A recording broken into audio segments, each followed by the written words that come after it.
Hello నమస్తే. నేను journalist YNR. కూటమి నేతలు వైఎస్ జగన్మోహన్ రెడ్డి పైన, వైఎస్ఆర్ కాంగ్రెస్ పార్టీ పైన చాలా తీవ్రమైన అటాక్ చేస్తూ ఉన్నారు. ఈ అటాక్‌కి ఒక్కటే లైన్ లేకుండా ఉంది. ఒక్కొక్క సందర్భంలో ఒక్కొక్క లైన్ ఉంటూ వస్తోంది. కూటమి నేతలు ప్రధానంగా వైఎస్ జగన్మోహన్ రెడ్డి అభ్యర్థులు మార్పు చేస్తున్న సందర్భంగా ఎమ్మెల్యేల ట్రాన్స్‌ఫర్‌లు చేస్తున్నారు. ఓటమి భయం పట్టుకుంది అంటూ మాట్లాడారు. సో, ఆ తర్వాత వాళ్ళు కూడా అదే పని చేశారు. సో, అది ఆ విమర్శ అటువంటి అటాక్కు తేలిపోయింది. ఆ తర్వాత జగన్మోహన్ రెడ్డి పని అయిపోయింది. షెడ్యూల్ వచ్చింది. ఆఫీసర్లంతా పూర్తిగా మా కంట్రోల్‌లోకి వచ్చేశారు. లేకపోతే జగన్మోహన్ రెడ్డి మాట వినడం మానేశారు. జగన్మోహన్ రెడ్డి చెప్పిన మాట వినే పరిస్థితిలో ఆఫీసర్లు ఎవరూ లేరు అంటూ క్యాంపెయిన్ చేశారు. మేము మీటింగ్‌లు పెట్టుకుంటామంటే మొన్నటిదాకా ఇబ్బందులు పడి మాకు బస్సులు ఇవ్వడానికి వాటికి ఇబ్బందులు పడిన అధికార యంత్రాంగం అంతా కూడా ఇప్పుడు ఫోన్ చేసి సార్ ఎన్ని బస్సులు కావాలి? ఎక్కడ మీటింగ్ పెట్టుకుంటారంటూ ఉల్టా వాళ్ళే ఫోన్ చేసి అడుగుతున్నారు. సో, వాళ్ళందరికీ అర్థమైపోయింది జగన్మోహన్ రెడ్డి పని అయిపోయిందని. వాళ్ళంతా మా వైపు చూస్తున్నారంటూ చంద్రబాబు నాయుడు గారు నేరుగా మాట్లాడారు.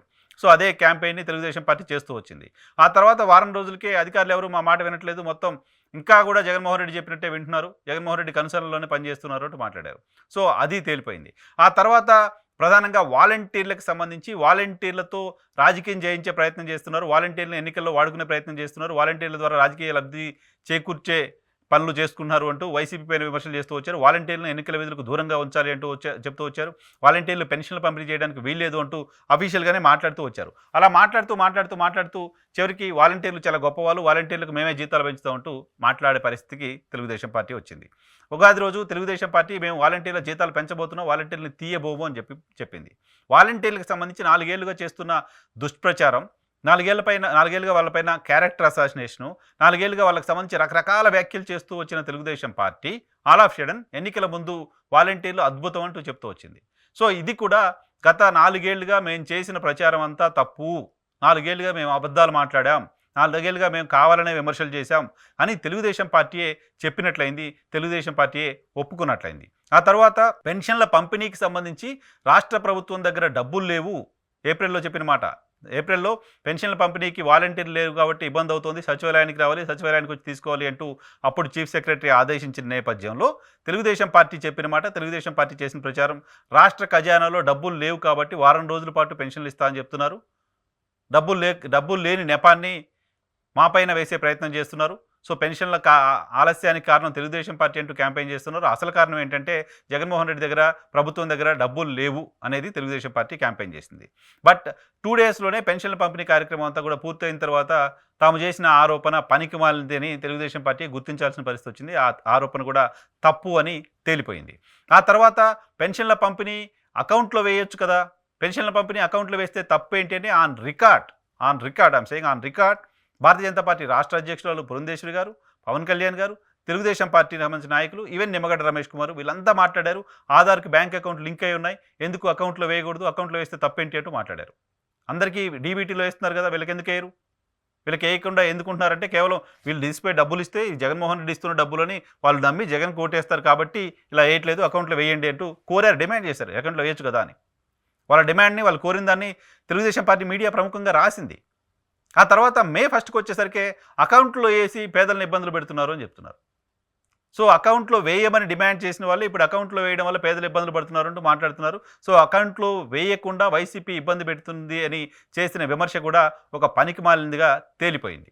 సో, ఇప్పుడు చెప్తున్న మాట వాళ్ళందరికీ అసలు అకౌంట్‌లే లేవన్నారు అప్పుడు మేము వేయమన్నప్పుడు. ఇప్పుడు అకౌంట్‌లు ఎక్కడి నుంచి వచ్చాయి? ఎలా వేస్తారు? అకౌంట్‌లో వేస్తామని చెప్తుందంతా అబద్ధమని ఇప్పుడు క్యాంపెయిన్ స్టార్ట్ చేశారు. సో, చాలామంది బ్యాంకులకెళ్ళి డబ్బులు తీసుకొని వస్తున్న నేపథ్యంలో బ్యాంకుల్లో అకౌంట్‌లో డబ్బులు వేయలేదు అని చేస్తున్న క్యాంపెయిన్ కూడా ఒక పనికిమాలినదిగా తేలిపోయింది. తాజాగా ల్యాండ్ టైటిలింగ్ యాక్ట్‌కి సంబంధించి క్యాంపెయిన్ చేస్తున్నారు. ల్యాండ్ టైటిలింగ్ యాక్ట్‌కి సంబంధించి తెలుగుదేశం పార్టీ చేస్తున్న క్యాంపెయిన్ చూసిన తర్వాత ఎవరికైనా అర్థమవుతోంది. సో, మీడియాలో దగ్గరగా ఉన్న వాళ్ళకి ఇంకా బాగా అర్థమవుతుంది. తెలుగుదేశం పార్టీని దగ్గర గమనిస్తున్న వాళ్ళకి ఇంకా బాగా అర్థమవుతుంది. ఒక తప్పుడు ప్రచారాన్ని తెలుగుదేశం పార్టీ ఏ స్థాయిలో చేయగలదో, ఎలా చేయగలదో అనే దానికి ల్యాండ్ టైటిలింగ్ యాక్ట్ పైన ఆ పార్టీ చేస్తున్న ప్రచారం ఒక నిదర్శనం.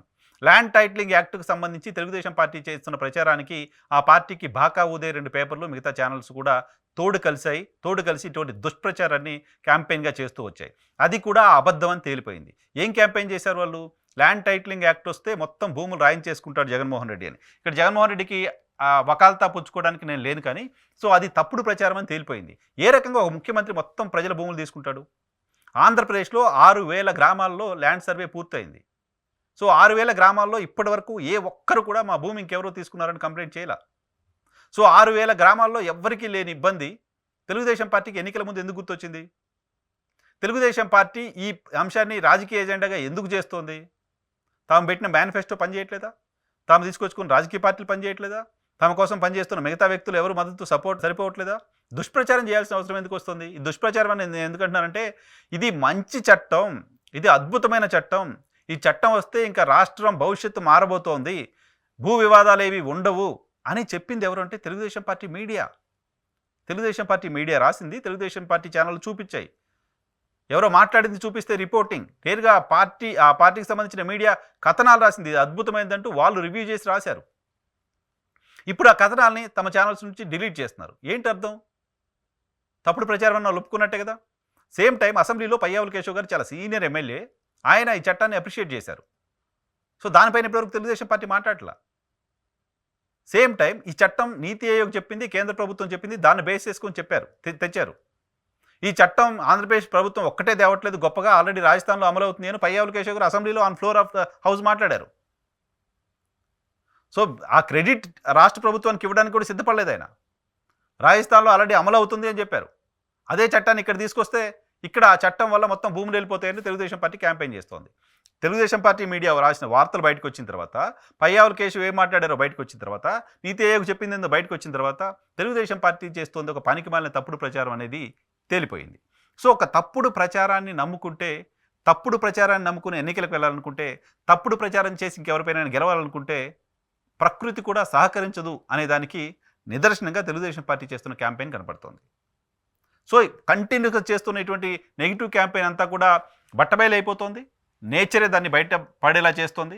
సో ప్రజలకు తప్పుడు సమాచారాన్ని ఇచ్చి ఓట్లు అడగాలనుకుంటున్న పార్టీలకు చెంపలు పగలగొట్టేలా ప్రజలు తీర్పు చెప్తున్నప్పటికీ పార్టీల వైఖరిలో మాత్రం మార్పు కనబడట్లేదు. నిజానికి తెలుగుదేశం పార్టీ చెప్పాలంటే మేనిఫెస్టో గురించి చెప్పుకోవచ్చు. వైఎస్ జగన్మోహన్ రెడ్డి మేనిఫెస్టో ఎలా అమలు చేయలేదో చెప్పొచ్చు. మీ మేనిఫెస్టో ఏ రకంగా గొప్పదో చెప్పొచ్చు. మీరు వస్తే ఇంకెలా అభివృద్ధి చేస్తారో చెప్పొచ్చు. ఇవన్నీ చెప్పొచ్చు. కానీ ఒక తప్పుడు ప్రచారాన్ని నమ్ముకుని ఎన్నికలకు వెళ్ళాలనే ప్రయత్నం కుక్కతోక పట్టుకొని గోదావరి ఈదటం లాంటిదేననేది తెలుగుదేశం పార్టీ తెలుసుకోకపోతే ఆ పార్టీకి రాజకీయంగా ఖచ్చితంగా ఇబ్బందులు ఉండే పరిస్థితి ఉంటుంది.